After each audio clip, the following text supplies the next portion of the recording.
Bon Gauthier, on va commencer par l'actu.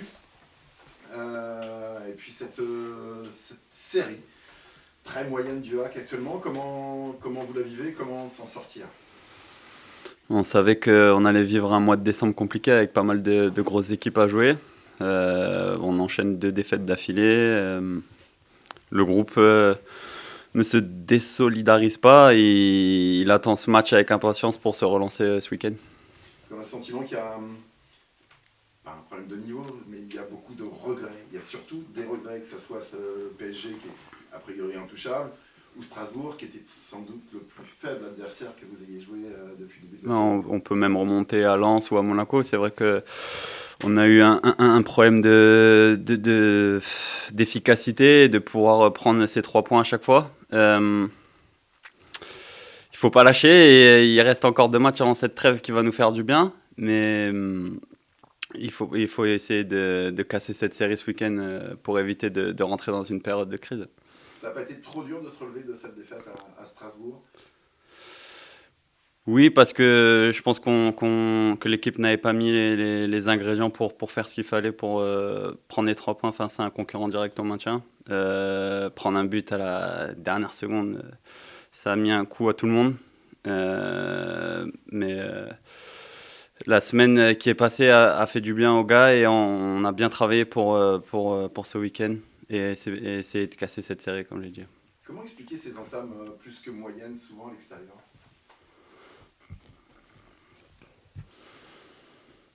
Honnêtement, j'ai pas vraiment de. Si j'avais la solution, je le dirais à mes coéquipiers, mais non, on prépare la semaine avec des vidéos. Après, le foot, c'est pas une science exacte. Les adversaires aussi s'adaptent. Par exemple, Strasbourg qui met une pression sur nos sorties de balle à nous, sur les autres équipes, ils l'ont jamais fait. C'est une histoire tactique. Et après, il faut mettre les ingrédients de combativité et de gagner ces duels. Et on fera déjà un grand premier pas pour mieux aborder ces matchs. Mais bon, il y a 2 mi-temps, heureusement, et la deuxième mi-temps, on fait beaucoup mieux, ce qui permet de ramener des points à chaque fois. Mais ce week-end, il va falloir être présent dès la première minute parce que Nice, c'est un gros morceau.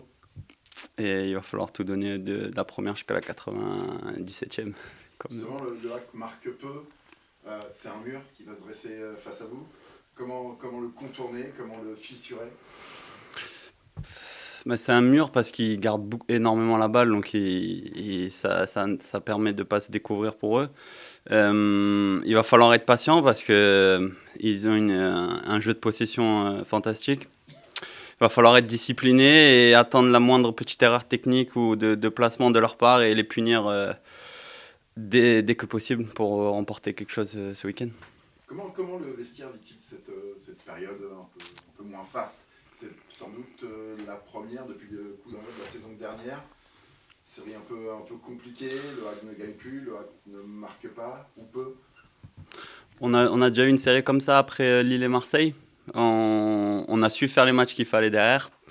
Voilà, il faut reprendre les mêmes ingrédients qu'on a mis après cette série de défaites contre Lille et Marseille. Il va falloir faire la même chose contre Nice ce week-end.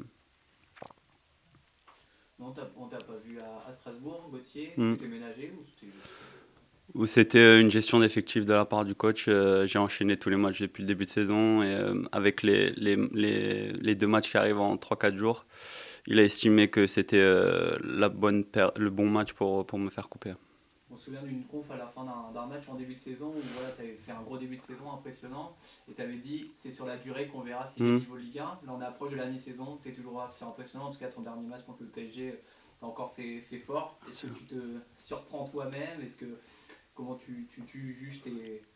Je vais vous répondre la même chose qu'au début de saison. On n'est qu'à la moitié de saison. Il reste encore une grosse partie de ce championnat.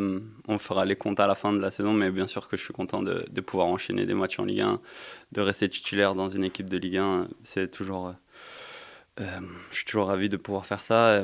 Voilà, il faut continuer à travailler, continuer à tout donner tous les week-ends pour garder cette place-là et faire les meilleurs résultats possibles. Nice, c'est vrai, c'est particulier, hein, ton club formateur. Mm. C'est la première fois que tu les as fait formateurs? Ouais, en dehors de... Ouais. Ça reste à part. Bien sûr, comme tout autre joueur qui joue contre son club formateur, moi c'est plus de la moitié de ma vie, c'est mon club. C'est la ville de mon frère aussi, de ma famille, donc ce sera un moment particulier, mais voilà, maintenant je joue au hack et je vais tout donner pour ce match, pour le hack, pour ce match-là. Tu dis oui, aujourd'hui je suis hack, tu as prolongé ton contrat récemment. Ouais. C'est une belle marque de confiance de la part du club, mais aussi la preuve que toi tu crois au projet à vrai.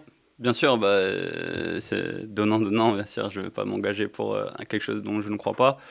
C'est une récompense pour moi et une grande fierté que le club m'accorde aussi leur confiance. Voilà, c'est jusqu'en 2026, je crois, et bon, j'espère que ces 3 années de contrat vont se faire en Ligue 1.